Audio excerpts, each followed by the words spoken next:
falou também sobre acabar com a fome no estado, né? Como que dá para fazer isso? Bom, a gente defende uma reforma agrária popular. Isso para dois eixos, assim, né? Mas que parte do princípio de confiscar, né, desapropriar as grandes propriedades de terra que não cumprem função social.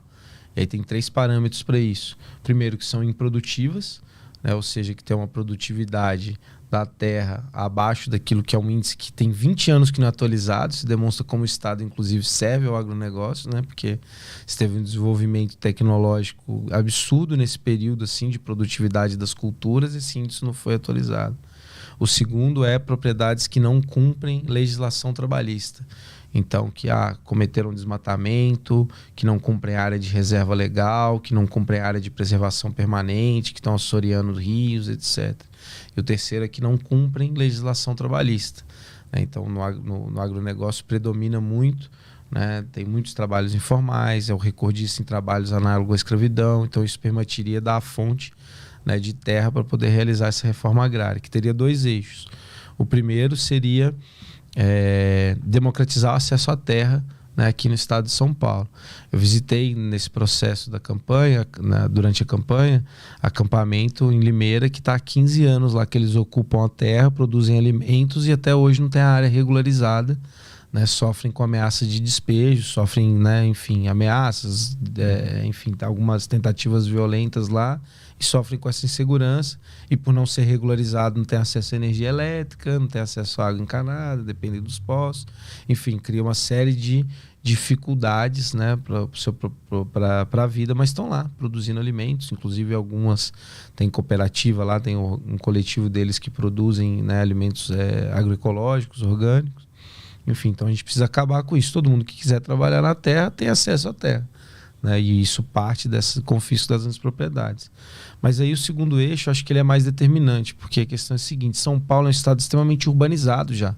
A gente não tem uma característica de reforma agrária como foi a dos anos 60, em que dos anos 50, 60, predominava a população camponesa e os próprios trabalhadores rurais queriam ter terra para nela trabalhar, né? Hoje o estado de São Paulo tem 96,4% da população urbana, sendo que 76% da população de São Paulo, né, do estado de São Paulo, está em cidades com mais de 100 mil habitantes. Então tem que pensar assim, o desenvolvimento da terra, a agricultura, né, como um processo já de larga escala, assim, planejado para todo o estado, e que, assim como um trabalhador vai para uma fábrica, vai para um serviço, vai também fazer o trabalho na agricultura, né? Pensando isso já com tecnologia, por isso que a gente propõe a criação de uma empresa pública, né, para o desenvolvimento de terras, que seria a AgroSP, e aí com alguns pontos, né? São Paulo tem 3 universidades estaduais paulistas, e tem 19 institutos de pesquisa, 6 deles voltados para agricultura e abastecimento. Todos eles estão sucateados, precarizados, né, com baixa contratação. Então pensar, e eu vou usar o exemplo aqui da agricultura, mas vale para todas as empresas públicas, como que essa produção de conhecimento, essa pesquisa vai estar vinculada às empresas públicas para alinhar essa etapa entre a produção da ciência e a produção de tecnologia e inovação a partir do próprio Estado, né, para a gente conseguir ter de fato pesquisa e desenvolvimento aqui no nosso país. E na agricultura isso entraria com um ponto fundamental, que é a inovação ecológica, né? Então conseguir expandir a produção científica, as tecnologias, né, com agroecologia, pensando em sistemas agroflorestais, utilizando algo que já existe produzido pela Embrapa, que são os zoneamentos econômicos ecológicos. Então você pensa as terras numa determinada região, qual o clima, qual condição de solo tem aqui, que tipo de cultura seria adequado, mas como isso também, né, atenderia as demandas econômicas dessa região. Então, para poder pautar isso, com isso a gente conseguiria garantir a produção de alimentos em São Paulo. E por que precisa fazer isso?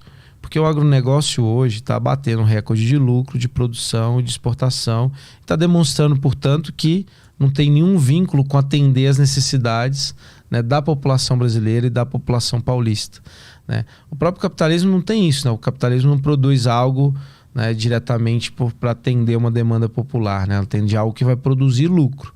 Isso no agronegócio está de uma maneira muito escancarada em 2 sentidos, né? Muito para a produção de insumo para a indústria ou para a ração animal, né? E uma vinculação ao mercado mundial, assim, descolado da nossa realidade da população brasileira.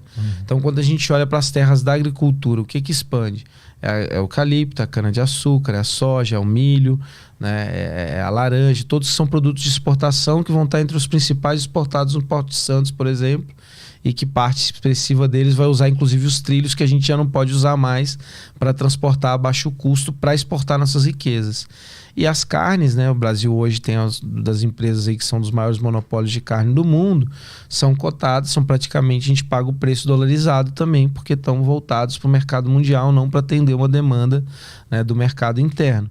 E todos eles crescem assim, sem nenhuma preocupação com a sustentabilidade dos solos, com as condições do trabalho. Então, assim, é algo que, sem contar aquilo que é improdutivo, que não é algo irrelevante, né? O Atlas da Terra, tudo bem que é de 2016, o último dado que eu vi, mas são mais de 150 milhões de hectares que são de terras improdutivas no Brasil. Então isso precisa ser colocado, pegado, desenvolvido para atender às nossas necessidades, para a gente produzir tecnologia, né? Porque é isso, o agronegócio basicamente entra com a terra. A burguesia nossa, os grandes proprietários de terra, entram com a fertilidade.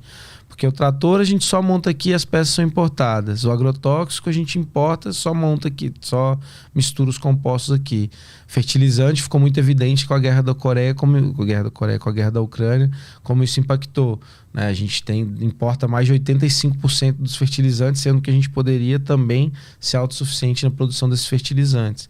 Então, assim, direcionar, colocar a produção, né, a utilização das nossas terras a serviço da população, né? Pensando a produção de alimentos numa perspectiva agroecológica, orgânica, que alimente e garanta alimentos saudáveis.